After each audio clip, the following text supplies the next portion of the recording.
The plaque for the Doran said, Mark IV Warship Blueprint. The one for the Vin said, Quantum Shield Core. The one for the Solari said, Neural Lattice Library.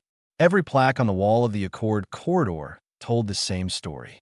Every species that had ever stood where Dara Ose now stood had walked into that chamber and asked for something that could blow up a moon or cure a plague or power a sun. Dara read each plaque slowly. She was not nervous. She was making sure she remembered exactly why she was about to do what she was about to do. She was a short woman from Accra, with close-cut hair and a habit of folding her hands behind her back when she was thinking hard. She had spent 3 days in deliberation with Runo Vasic, her agricultural partner, and Lena Marsh, the youngest diplomat the UN had ever sent off-world. 3 days of arguments, counter-arguments, maps, soil data, and long silences. They had come to the same answer every single time. She straightened her jacket and walked into the Grand Hall. The Grand Hall of Axis Prime could hold 4,000 beings. Today it was full.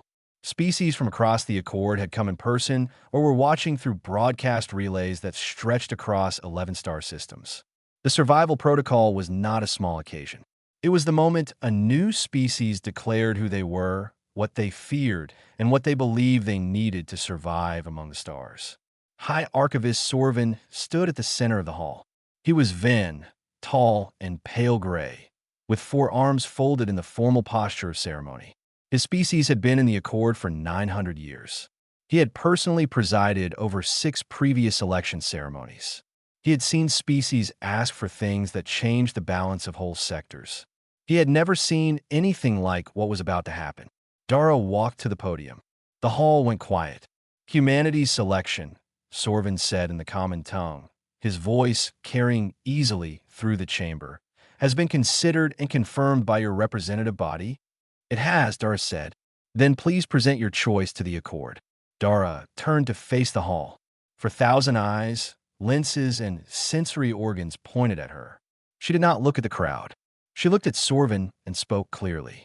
Humanity requests a seed vault starter kit, drought-resistant grains, nitrogen-fixing legumes, fast-growing root vegetables, soil microcultures, and a set of hand tools.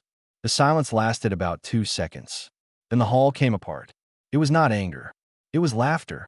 It rolled through the chamber in waves, species by species, as the translation systems caught up and the words reached every corner of the room. A seed packet. The new species, the ones who had come from the death world with the violent weather and the 1,000 wars and the ability to survive almost anything, had asked for a seed packet. Dara stood at the podium and waited. Ambassador Trell of the Doran did not bother hiding his amusement. He was broad and blue-scaled, seated in the front diplomatic row, and he leaned toward his aide with a smile that showed too many teeth. "A garden," he said, loudly enough for those nearby to hear. They asked for a garden. His aide laughed. Others around them laughed. The wave of noise did not settle for a long time. Sorvin raised one hand, and the hall quieted. "The choice is recorded," he said carefully. There was no mockery in his voice, but there was something else, something close to confusion. Humanity selects agricultural materials as its survival item. This is your final and confirmed choice. It is, Dara said. "May I ask," Sorvin said, and this was unusual. Archivists did not typically ask questions during the ceremony. "Why this item above all others?" Dara did not hesitate. "Every species on this wall chose something they did not already have," she said. "Something to fill a gap. We do not have a gap. We have been farming longer than most civilizations here have had written language. We did not need you to give us a weapon. We know how to fight. We did not need a shield. We have survived things that should have ended us a dozen times over. What we needed was the same thing we have always needed." She paused. Somewhere to plant. The hall was quieter now. Not silent. There were still murmurs, still the clicking and hissing sounds of alien amusement. But something had shifted slightly. Not much. Just enough. Sorvin formally completed the ceremony. The kit was transferred to the human delegation. Lena Marsh, standing at the back of the chamber with her recording tablet, wrote a single line in her notes. "They don't understand yet." Trell found Dara in the corridor afterward. He was still smiling. "A brave choice," he said. The word brave did not sound like a compliment in his mouth. Thank you, Dara said as if it were. She walked back down the corridor of plaques without looking at them again. She already knew what they said. Shields and weapons and engines and power. All of it chosen by species who looked at the galaxy and saw threats. Humanity had looked at the galaxy and seen soil. Outside, through the wide observation glass, the stars were very still and very old. Somewhere out, there was Farath 9, the marginal planet the Accord had assigned humanity. Dry, thin-aired, mineral poor, the kind of world no other species had wanted. Runo was already drawing up planning charts. The first thing Runo Vasic did when he stepped off the transport onto Farath 9 was crouch down and pick up a handful of dirt. He held it close to his face, smelled it, rubbed it between his fingers, let it fall slowly back to the ground. Then he stood up, looked at the pale orange sky, and said, "We can work with this." The other settlers were still coming down the ramp behind him, carrying boxes and tools, and children who were too young to understand where they were. The wind was dry and low. The land stretched out in every direction, flat and cracked, with a range of red-brown hills to the east. There were no trees. There were no birds. There was no sound except the wind and the boots on the ramp. It was, by every standard the Accord used to measure habitable worlds, a marginal planet. That was the official word. Marginal. It meant the Accord had looked at Farath 9 and decided it was barely worth the paperwork to claim. 2 other species had been offered it before humanity. Both had declined. Runo thought it was beautiful. Not because it looked beautiful. It did not. It looked like the inside of an old clay pot. It was beautiful because it had potential, and Runo was the kind of man who could see potential the way other people saw color. He had spent his career studying soil remediation on Earth, turning dead ground into living ground in places where industrial waste or drought had stripped everything away. He had worked in the Sahel and the Gobi and the cracked flats outside of former industrial zones in Eastern Europe. He knew what ruined soil felt like. Farath 9 soil was not ruined. It was simply waiting. The seed kit went into the ground within the first week. Runo started with the legumes, planted in long rows on the gentler slopes east of the main settlement site. Legumes fixed nitrogen into soil. They were not food yet. They were medicine for the ground. Alongside them went the microbe cultures, tiny living things that had no dramatic value to show anyone, but would quietly change the chemistry of the soil over months and years, making it ready for heavier crops. The grains went into a terrace section where the settlers spent 2 weeks moving rock by hand to build low walls that would slow water runoff. It was hard work. Nobody complained. There is something about working with your hands in soil that does not feel like suffering even when your back aches. Most of the settlers could not have explained why. They just kept working. Yivak arrived in the 3rd month. He was a junior aide of the Accord, small and rust-colored, with large flat eyes that blinked sideways. He had been assigned to monitor the human colony and file regular reports. He had expected to spend his rotation watching humans argue over resource allocation and slowly fail on a planet that had no business being settled. He was not prepared for what he found. The terraces were green, not the dusty pale green of struggling plants, but the deep, confident green of things growing well. The legume rows were flowering. Children were running between the crop lines, not because they had been asked to help, but because they wanted to. An older man was teaching a group of younger settlers how to test soil moisture by feel. Yivak stood at the edge of the field for a long time before writing anything. His first report to the Accord was 4 lines long. Human colony on Farath 9 is progressing. Agricultural activity is primary focus. Settlers appear physically capable and highly motivated. No resource conflicts observed. He did not mention that he had stood in a field for 20 minutes without moving, watching people sing while they worked. The first real harvest came in the 7th month. It was not large. By galactic food production standards, it was laughably small. A few tons of grain, some root vegetables, leafy crops that the settlers gathered and sorted by hand in the evening light. Runo cooked that night. He made a stew from Farath soil roots and earth grain, seasoned with dried herbs the settlers had brought from home. He made a large pot and invited everyone, including Yivak. Yivak did not know how to refuse politely, and so he accepted. He was given a bowl and a spoon and found a place to sit near a fire that the settlers had built not for warmth, but because fire at a meal was a human custom that went back further than anyone could clearly trace. He took one careful spoonful. He sat very still for a moment. He took another spoonful. He did not speak for the rest of the meal. He watched the settlers eat and talk and laugh, and he watched the fire, and he watched the dark shapes of the terraced field against the night sky, and something in his understanding shifted very slightly. Like a door opening, just a crack in a wall he had not known was there. His private message home that night was short. Something is happening here that I do not think we understand yet. He did not know then how right he was. He did not know about the Dorn pressure coming. He did not know about the politics that were already forming on Axis Prime. He only knew that the food had been grown in foreign soil, and it had tasted like something real. He filed his second report the next morning. It was 6 lines longer than the first. Nobody sent a message. Nobody filed a request, or called a meeting, or made an announcement. One evening, Dara simply noticed that the storage numbers were higher than the settlement needed, and she asked Runo what he wanted to do about it. He said, "Share it." She said, "With who?" He pulled up a system map and pointed at a small cluster of stars 2 jumps away. The Velni. A quiet species, not militarized, not wealthy, not represented loudly in the Accord chambers. Their food synthesis technology had been failing for 2 years. Accord aid packages had been approved, delayed, revised, reapproved, and were still somewhere in a bureaucratic holding pattern between 3 different logistics committees. People were quietly going hungry. Runo had read the reports. So had Dara. So had Lena, who had written a memo to the UN delegation that was politely acknowledged and then apparently placed in the same drawer as the Accord's logistics paperwork. "It is surplus," Runo said. "We are not giving away anything we need." Dara thought about it for a day. Then she organized the shipment. It was not large.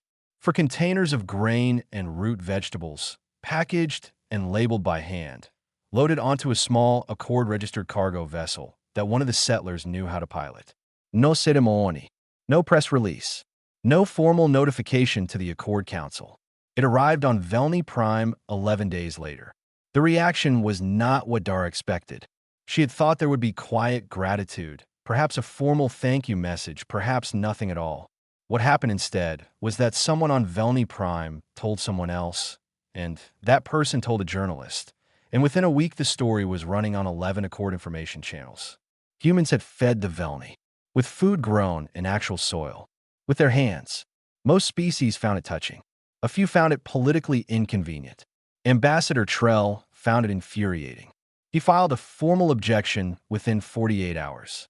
The language was careful and technical, but the message underneath, it was clear. Humans had conducted unsanctioned foreign aid without Accord authorization.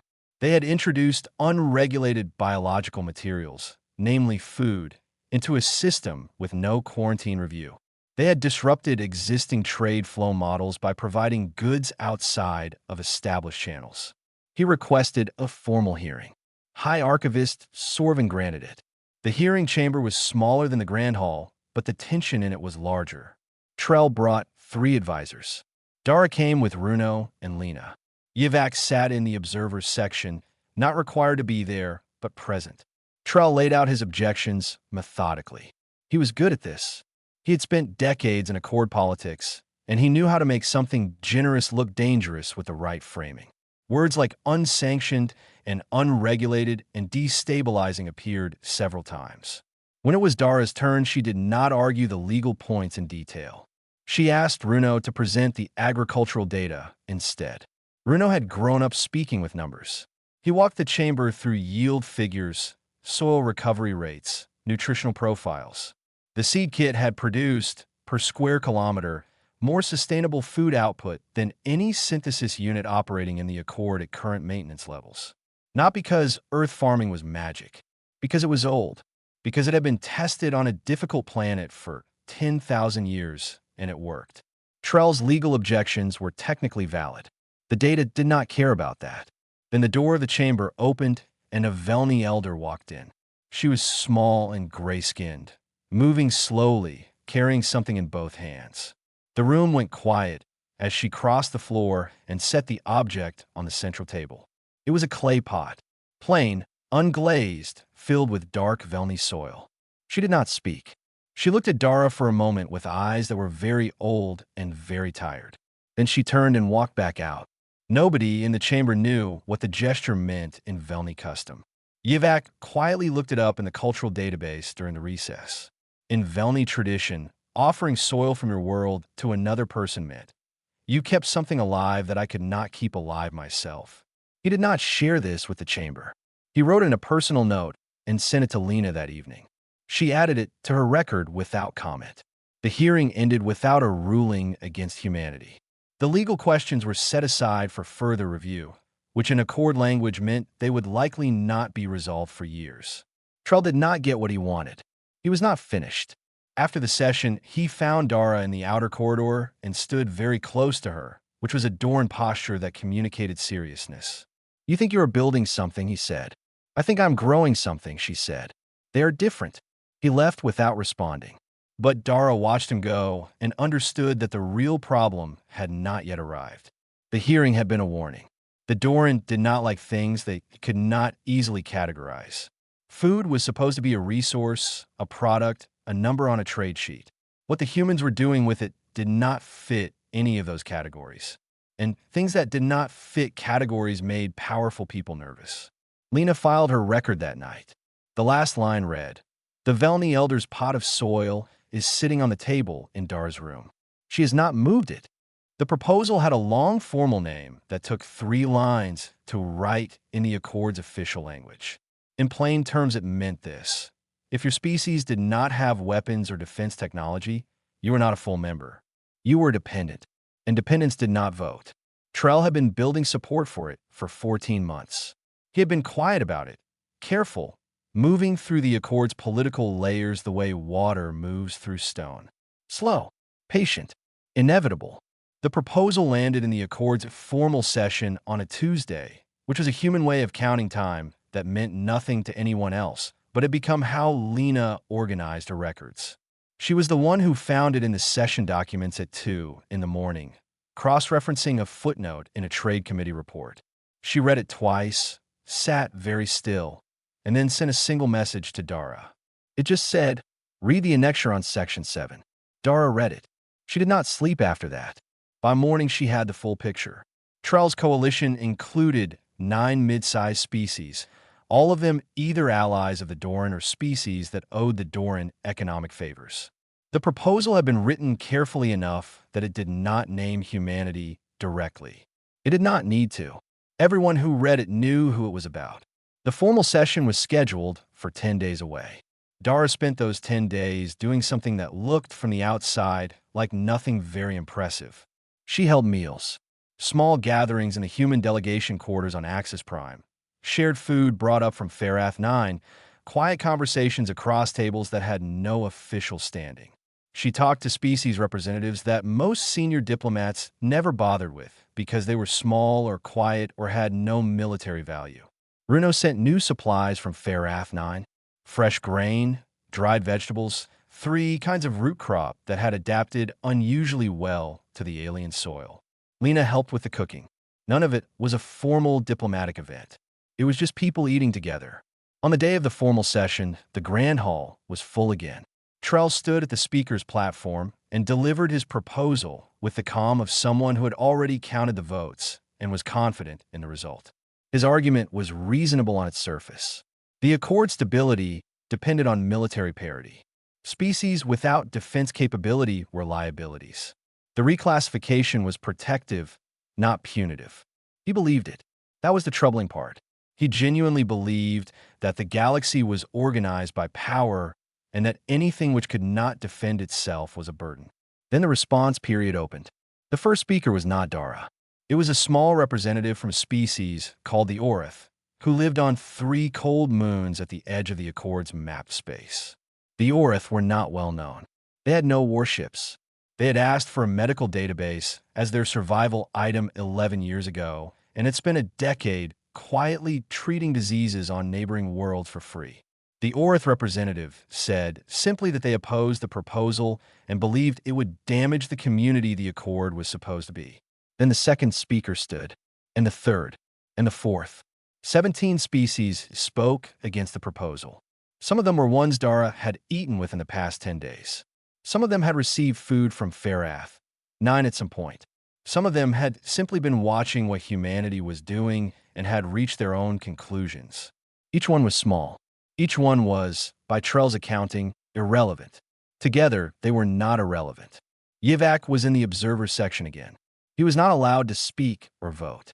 But when the 17 speakers sat down, he quietly submitted an unsolicited cultural report to the Accord's academic archive.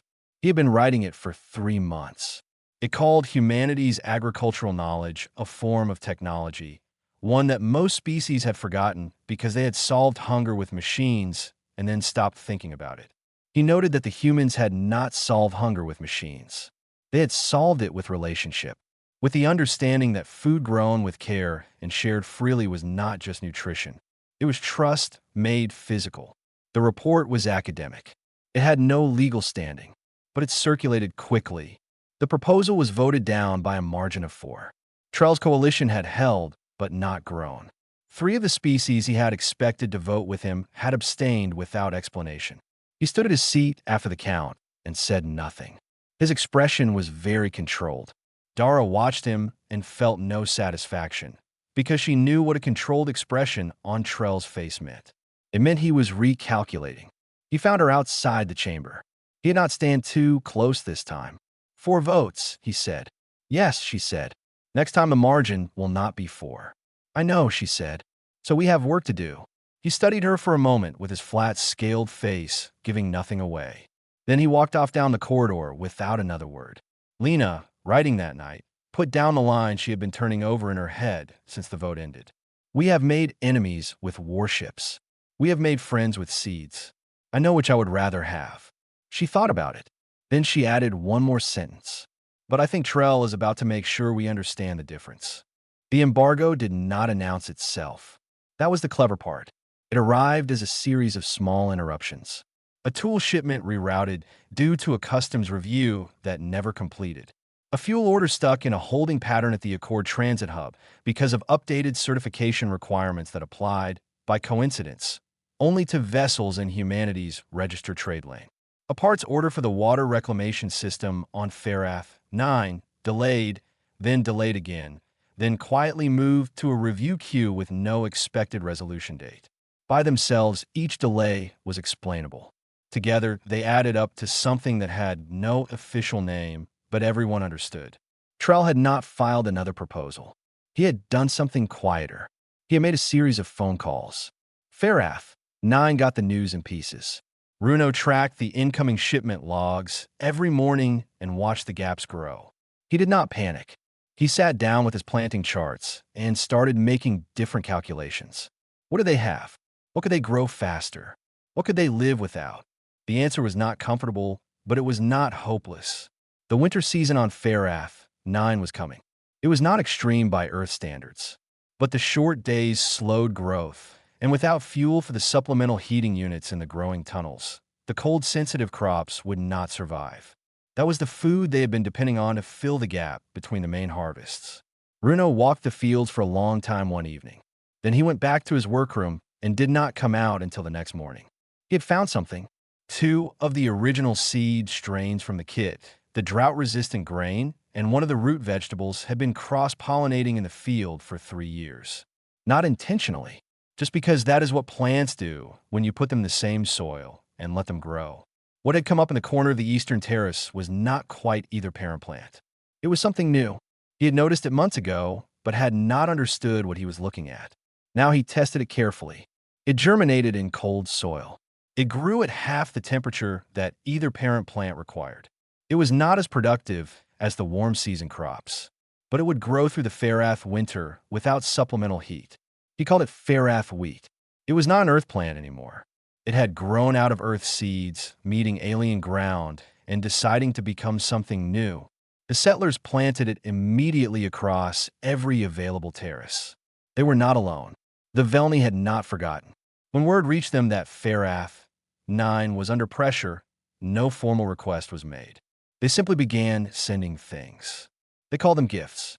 Technically, the Accord could not regulate gifts between communities.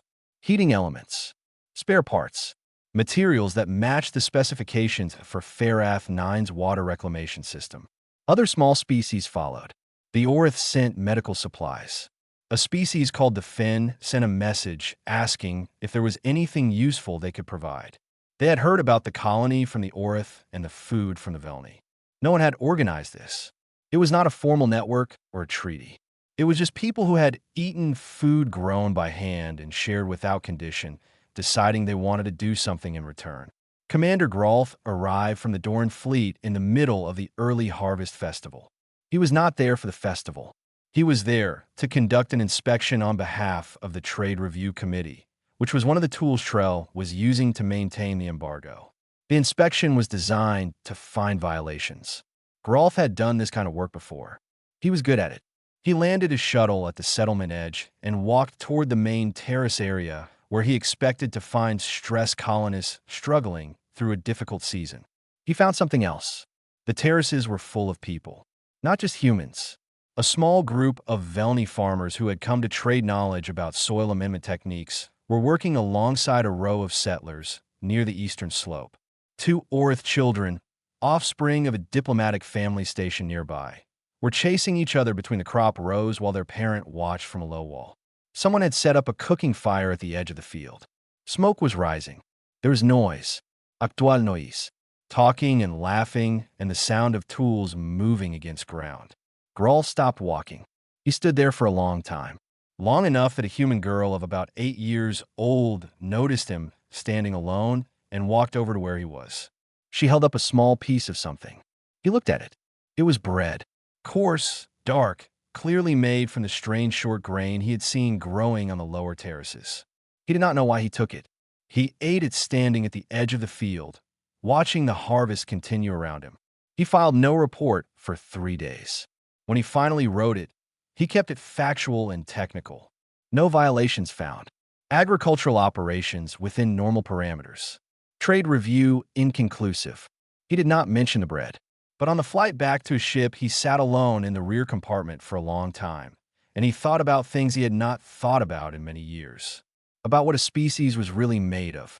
About what strength actually looked like when it was not carrying a weapon. He did not share these thoughts with anyone. But he did not throw away the small piece of Farath wheat bread that was still in his jacket pocket either. 5 years after the ceremony, the Accord held its quinquennial review. Every species presented a report on how their chosen survival item had served them. It was meant to be a celebration. It was also, by tradition, a chance for the Accord to evaluate whether its gift-giving policy had produced the intended outcomes. The intended outcome was always the same: stability. The presentations ran for 2 days. Species after species stood at the podium and described military deterrence maintained, energy crises averted, plagues cured. The numbers were large and the achievements were real. The Accord had done well by most of its members. Trell's presentation was clean and confident. The warship blueprints had allowed the Doran to expand into 2 new sectors. Their borders were secure. Their trade volume had tripled. He sat down to significant applause. Then Dara walked to the podium. She did not bring a data presentation. She brought people. They came in quietly from the side door. Yivak first, carrying a cloth-bound book. Behind him came Oren, a Velni farmer who had received Farath grain 3 years ago and spent 2 seasons working in the fields alongside human settlers. Behind Oren came a Doran family, which caused an audible stir. Border settlers, not politicians, a couple with 2 children who had requested formal permission to trade with Farath, 9 after Grolth's quiet word to a regional administrator. Last through the door was Grolth himself, not in uniform. He sat in the observer's section without looking at Trell. Dara waited until the room settled. 5 years ago, this chamber laughed, she said. I'm not here to say that was wrong. It was a reasonable response. What we asked for looked small. She nodded to Runo, who was standing at the side of the room. He walked to the central table and placed down a sealed container. Inside it, visible through the clear panel, were seeds. Small, dark, irregular in shape. "This is Farath wheat," Dara said. "It does not exist on Earth. It did not exist anywhere until our seeds met Farath 9 soil and 3 years passed. It grows in cold. It grows in mineral-poor ground. It grows in conditions where every synthesis unit the Accord currently operates would stop functioning. We have tested it on 4 other marginal worlds. It grows there too." Runo put a second container next to the first, then a third, then a fourth. "These are the second-generation adaptations. Same process. Earth seeds, alien soil time. Each one is different. Each one is useful somewhere the Accord had written off as uninhabitable." The hall was very quiet. "We did not bring weapons," Doris said. "We did not bring a shield. We brought a kit that was old when civilization was young. And it grew. Not just food. It grew a network of species who know each other now, who have eaten together, who have worked in the same soil. We did not plan any of that. We just planted things and shared what grew." High Archivist Sorvin had been sitting in the same formal posture he had held for 40 years of ceremonies. He was very old, and his forearms moved slowly these days.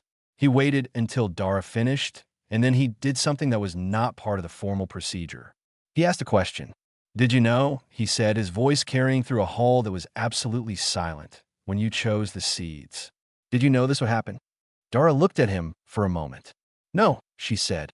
"We knew that wherever humans go, we plant things. We share meals. We argue about recipes. We teach our children to grow food before we teach them almost anything else. We did not know what would happen. We just knew who we were." Sorvin was quiet for a long moment.